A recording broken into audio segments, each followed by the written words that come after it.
Hello, Warriors of Light, and welcome to my 13th podcast of 2025 and the 65th one in the series. So today, I will be commenting on one topic from the English Final Fantasy XIV Official General Forum: the new PvP changes, the return of the Borderland Ruins campaign, one new item available from Jonathas and Old Gridinia, the new graphical updates, the Final Fantasy XIV add-ons added to the free social messaging app called Line, the partial release of patch 7.2 known as Seekers of Eternity, and the new additions to the Eorzea cafes in Tokyo. Today is March 29th, 2025. So, this year I will randomly pick general official forum topics in different languages and give gamers my thoughts on them. So today, I will be commenting on a thread from the English forum titled Spoilers, Opinions on the Third Fight of Cruserweight that was created by a user named Xepapetsu. This thread was started in March of 2025 and goes over the AAC Cruiserweight M3 raid, which is also abbreviated as M7N.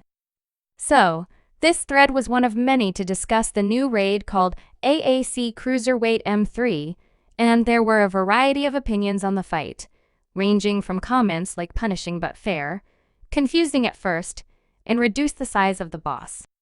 In my opinion, this raid is by far one of the most amazing fights and has never been done before, surprising a lot of veteran and new gamers.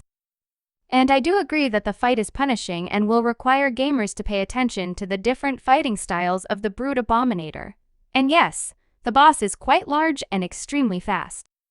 So, in closing this part, I highly recommend gamers to take a look at this English discussion and others on the official general forum, and participate in the new freakish raid against the Brute Abominator. So, next, patch 7.2 brought a variety of changes to PvP.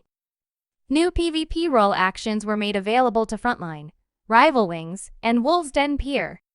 Each role has 3 new actions and 1 may be selected for use. In addition, Series 8 was introduced and will continue until the release of patch 7.3. Like the previous series, gamers can earn series experience points and increase their series level by participating in any PvP duty. As gamers increase their series level, gamers will be able to obtain rewards, like the Fainting emote, Fields of Glory Framers kit, Clockwork Oppressor minion, On-Cell Hakire Framers kit, and the Magitech Slasher mount. So, moving on to my next topic, the Borderland Ruins campaign has returned and is quite different from the original. Gamers can expect a slightly adjusted terrain and key locations, and personnel displacement panels have been added to teleport players to the Heliodrome when weaponry is deployed. In addition, the amount of tactical points awarded has been adjusted in accordance with the number of key locations occupied. Also, gamers standing near the flag of key locations will be buffed with the status Sheer Will, greatly increasing their damage dealt, and Interceptor Commander systems will now be deployed. These new systems will use Perimeter Cannon, and by absorbing this attack, gamers may increase their rating and gain tactical points for their team. I highly recommend gamers to participate in this campaign for the rare achievements and Series 8 experience points. So, next, one new item was available for exchange with Jonathas and Old Gridinia. Gamers can now obtain the Moghouse Orchestrion role for 2 achievement certificates. Gamers can exchange achievement certificates for other rare items, such as the Komainu minion, or the Magitech Deathclaw mount. Achievement certificates are obtained based on your total achievement points and are awarded by Jonathas for every 50 achievement points. So, moving on to my next topic. Patch 7.2 also introduced new graphical updates. Shadow quality has been adjusted, and multiple light sources are now factored in when casting shadows, leading to improved shadow quality for characters and mounts, in group pose, and in certain cutscenes. In addition, model quality, texture resolution, and material qualities of faces have been greatly enhanced, and texture resolution and material qualities of gear have been refined. Gamers can visit the official Lodestone website to get further details. Next, Final Fantasy XIV has released new additions to the free social messaging app called Line. Gamers living outside of Japan can download the Line app through the Apple App Store or the Google Play Store. The development team added 40 new stamps and emojis that focus on cute minions and unique main story characters. International gamers can enjoy conversations with family, friends, and other warriors of light, with familiar main story characters like myself, Minfilia, Totoro, and others.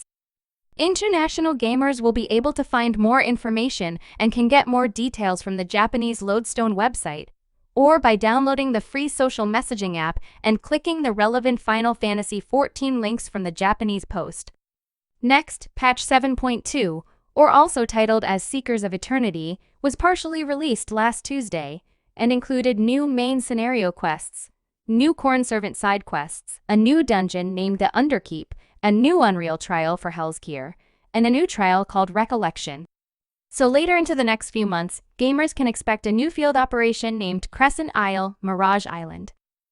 In addition, a new cosmic exploration feature will be added to allow gamers to explore other planets and use robotic mechs in some way.